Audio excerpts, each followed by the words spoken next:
अस्सलाम वालेकुम।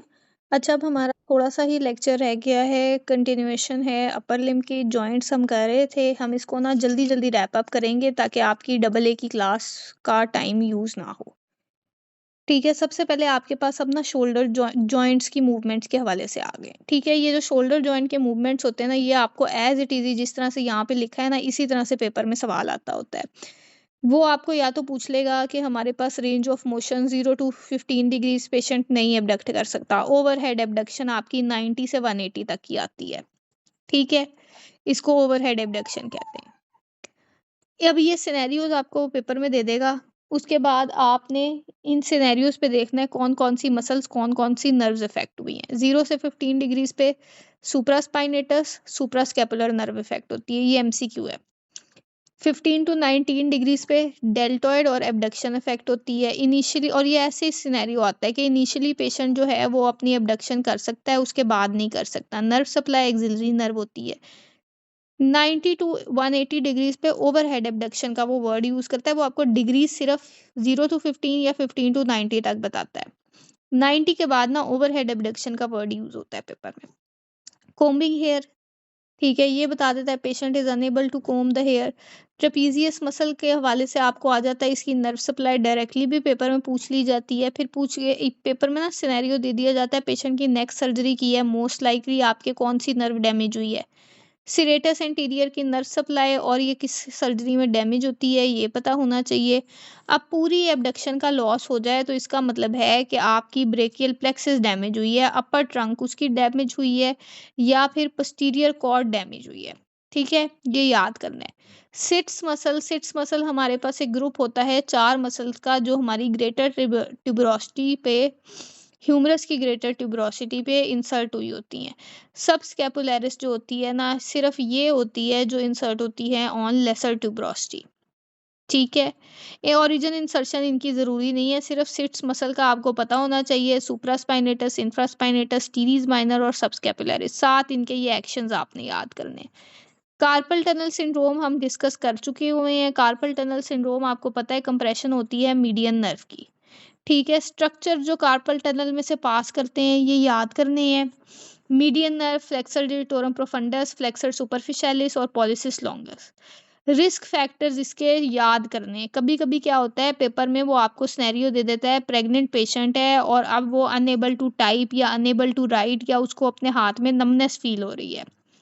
तो ऐसे में ना आपको पैथोलॉजी रिलेट करनी आनी चाहिए with its risk factors. Myxoedema, pregnancy, ये वो रिस्क फैक्टर्स हैं जिसमें ये पैथोलॉजीज हो जाती हैं।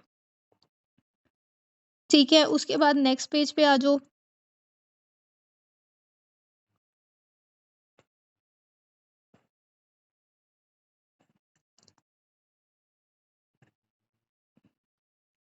अच्छा, नेक्स्ट उसने आपको और रिस्क फैक्टर्स दे दिए हैं, ओबेसिटी, फीमेल जेंडर। अब इसमें से जो हमारे पास इंपॉर्टेंट पेपर के हवाले से आते हैं ना, वो आपके पास मिक्स एडीमा आ जाता है, या आपके पास ना प्रेगनेंसी आ जाता है। ठीक है, क्लिनिकल फीचर्स इसमें क्या होता है, पेन, पैरेस्थेसिया, नाइट पेन हो जाती है, ये किन किन डिजिट्स में होती है ये याद करना है। ठीक है, ये भी पूछ लेते होते हैं। मोटर पैरालिसिस में क्या होता है, थंब का पैरालिसिस होता है, एट्रोफी होती है, लॉस ऑफ एपोजिशन होता है। क्लिनिकली इसके लिए क्या कौन से टेस्ट होते हैं, फेलन टेस्ट और टिनल टेस्ट। अब ये टेस्ट भी इस तरीके से याद करने हैं कि इन टेस्ट को कैसे करते हैं ना, ये आपको पता होना चाहिए। बेसिकली हम पेशेंट को कहते हैं अपनी रिस्ट फ्लेक्स करो, तो पेशेंट को ना टिंगलिंग सी सेंसेशन होती है, पैरेस्थीसिया कहते हैं उसको। ये होता है फेलेंस टेस्ट। टिनल टेस्ट होता है कि जहाँ जहाँ पे मीडियन नर्व सप्लाई करती है ना, वहाँ वहाँ पर हम एक फिंगर से टैप करते हैं, तो एक टिंगलिंग सेंसेशन होती है, इसको कहते हैं टिनल टेस्ट। ठीक है, अब इसमें आपके पास फिर आ जाते हैं बाइसिपिटल ग्रूव ऑफ ह्यूमरस। ठीक है, बाइसिपिटल ग्रूव ऑफ ह्यूमरस में हमारे पास 3 मसल्स इंसर्ट होती हैं, जिसका हमारे पास एक निमोनिक होता है, lady between two majors, latissimus dorsi between pect major and teres major. ठीक है, ये एज सच पेपर में इसके ओरिजिन इंसर्शन नहीं पूछते, लेकिन आपसे ना इनके एक्शन पूछ लिए जाते हैं, तो ये एडक्शन और मीडियल रोटेशन जो है ना, ये आपने याद करनी है। सॉल्ट निमोनिक होता है serratus anterior long thoracic nerve के लिए, नर्व सप्लाई इसकी आपने याद करनी है। ठीक है, फिर वही उसने आपको सिनेरियो और विंगिंग ऑफ स्कैपुला दे दिया है। रेडियस के हेड का फ्रैक्चर अब हो, फ्रैक्चर ऑफ रेडियस का head on full outstretched hand, loss of full extension, ये उसने अब आपको ना वो दे दिया है स्मिथ्स फ्रैक्चर।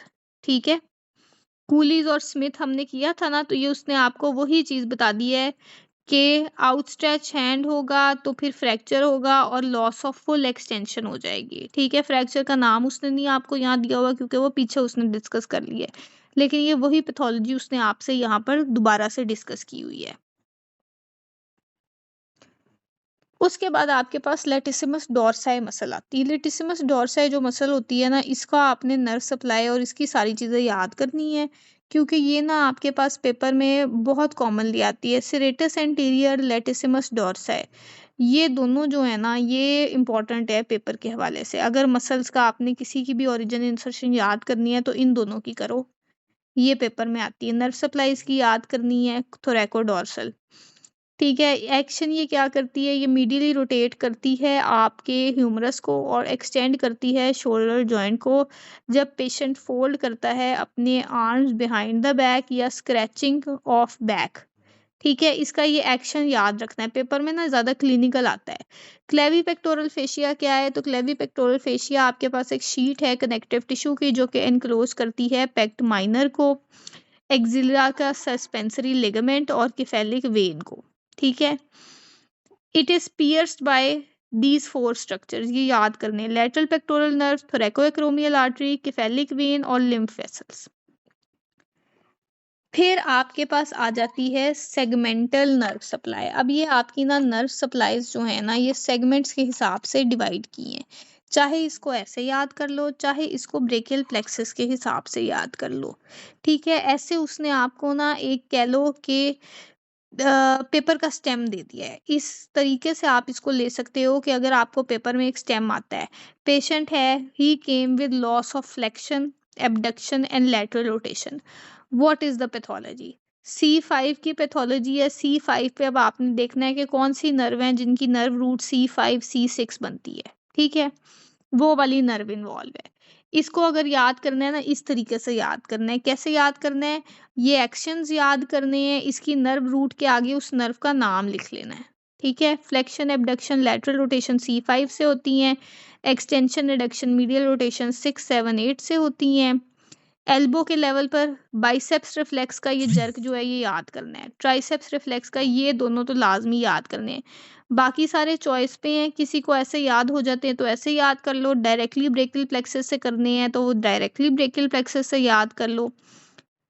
लेकिन हैंड की मूवमेंट्स का डर्माटोम और ये बाइसेप्स और ट्राइसेप्स रिफ्लेक्स का डर्माटोम, ये लाजमी याद करने। स्टार्ट में मैंने आप लोगों को बताया था कि जिनका सर्जरी का पेपर है उन्होंने ये डर्माटोम्स याद करने हैं, उनको पेपर में डर्माटोम्स ज़्यादा आते हैं। ठीक है, सर्जरी, रेडियोलॉजी, एनेस्थीसिया, ये ऐसे पेपर हैं कि जिनमें एनाटॉमी ज़रा मुश्किल आती है, तो ये वो डर्माटोम्स हैं, ये आप लोगों ने तो लाजमी याद करने, इनको नहीं मिस करना।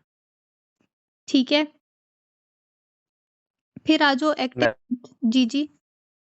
मैम, एक सवाल ये है मैम कि जो एल्बो के उसमें फ्लेक्शन पे 6 अंडरलाइन हुआ हुआ है और एक्सटेंशन पे 7 अंडरलाइन हुआ हुआ है, तो इसमें ये C6 को ज्यादा प्रेफरेंस देंगे और C7 को मैम, हाँ, एज कम्पेयर ये टू उसने जो ये बाकी उसने है। ना आपको पास पेपर में बताया हुआ है, ये उसने आपको ये बताया है कि पास पेपर के ये दोनों सवाल हैं। ठीक है, बाइसेप्स रिफ्लेक्स उसने CPSP ने अपने पेपर में पूछा हुआ है और CPSP ने ना C5 का ऑप्शन दिया ही नहीं था पेपर में, उन्होंने डायरेक्ट C6 का ऑप्शन दिया था। तो ये उसने आपको जो बुक में, जहाँ आपकी बुक में ये बोल्ड और अंडरलाइन है ना, ये पास पेपर के सवाल हैं। तो ये उसने आपको ये बताया हुआ है कि कई दफ़ा आपको C5 का ऑप्शन आता ही नहीं है, डायरेक्ट C6 का आता है। तो उस केस में आपने C6 को प्रेफ़र करना है और ठीक। कई दफ़ा ऐसा होता है कि C5 और C6 दोनों अलग-अलग ऑप्शंस में दे दिए जाते हैं।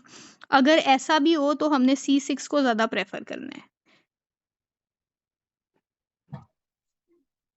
Thank you ma'am. You are welcome. अच्छा, फिर आपके पास आती है एक्टिव लेंथनिंग ऑफ फ्लेक्सर, जब एक हैवी ऑब्जेक्ट होता है और हैंड लोअर कर दिया जाता है। ये अब उसने आपको ना सिनेरियो बताया है। इस सिनेरियो का ना सिंपल एक शॉर्ट ये चीज़ है कि जब भी हमारे हैंड को हमने ऑपोजिट डायरेक्शन में मूव करना होता है ना अगेंस्ट ग्रेविटी, तो हमारे पास प्राइम मूवर होता है, ठीक है। और इस इफेक्ट को हम कहते हैं एक्शन ऑफ पैराडॉक्स। कि सपोज आपने अपना हाथ मूव करना है अगेंस्ट ग्रेविटी, ऊपर की तरफ उठाना है, तो that is basically your action of paradox, ठीक है। एज सच पेपर में ये सवाल नहीं आता, ये जस्ट उसने आपको ना एक कैलो के कॉन्सेप्ट के लिए ये चीज बताई हुई है। उसके बाद आपके पास muscles with dual nerve supply, ये एज इट इज टेबल जो है ये याद करनी है, ठीक है, ये पेपर में आ जाती होती है। इसमें BP bad for fun mnemonic है। जो ज्यादा कॉमनली आपके पास आता है वो आपके पास आता है फ्लेक्सर डिजिटोरम प्रोफंडस, ये पास पेपर्स में आया हुआ है।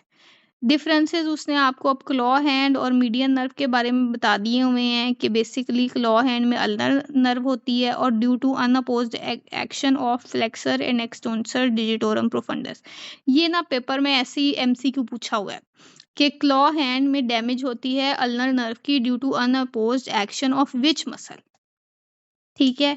मीडियन नर्व का उसने बताया है कि इन दो मसल्स के दरमियान में मीडियन नर्व होती है। Pattern of wasting in hand, ये हमने सारा नर्व्स में ना डिस्कस कर लिया हुआ है, इसलिए मैं आप लोगों को ना फुल डिटेल में नहीं पढ़ा रही। मीडियन नर्व में थिनार वेस्टिंग होगी, अल्नर नर्व में हाइपोथिनार और इंट्रिंसिक वेस्टिंग होगी।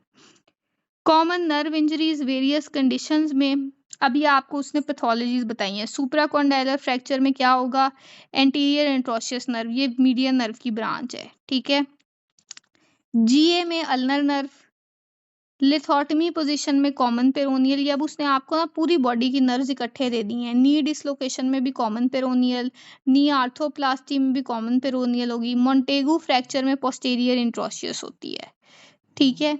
ये याद करने, ये सारे आपने नर्व इंजरीज जो है ना ये याद करनी है। टॉर्निक्वेट एप्लीकेशन होगी तो रेडियल नर्व होगी, या लोअर लिम्ब में शियाटिक नर्व इंजर होती है।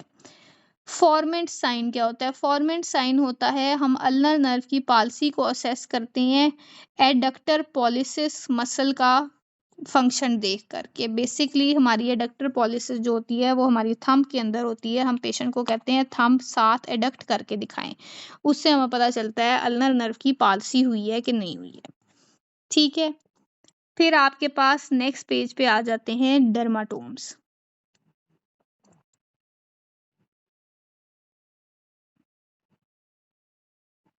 अब अपर लिम्ब के जो डर्माटोम्स है ना ये आपने याद करने हैं, ठीक है, इसमें कोई चॉइस नहीं है। ये बेसिकली ऐसे हैं कि ये याद करने पड़ने हैं, ठीक है। C5 पे बेसिकली क्या होता है कि हमारी अपर लिम्ब में, अब ये चाहे यहाँ से याद कर लो डर्माटोम्स, चाहे आप पीछे वाले पेज से याद कर लो, ये एक ही बात ही लिखी हुई है, ठीक है। यहाँ C5 पे उसने बता दिया है कि अपर लिम्ब और नेक पे जाते हैं, ठीक है। शोल्डर C6 का उसने बता दिया है कि पोस्टीरियर एस्पेक्ट ऑफ शोल्डर्स पे, C7 हैंड और मिडल फिंगर पे जाते हैं।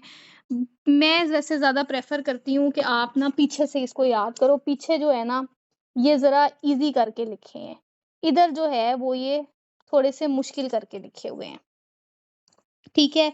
इधर इस पेज पर से आपने याद करना है बाइसेप्स जर्क, ट्राइसेप्स जर्क, ठीक है।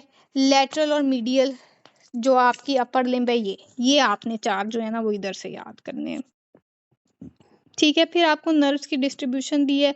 अल्नर नर्व जो है आपकी लिटिल फिंगर और रिंग फिंगर को करती है।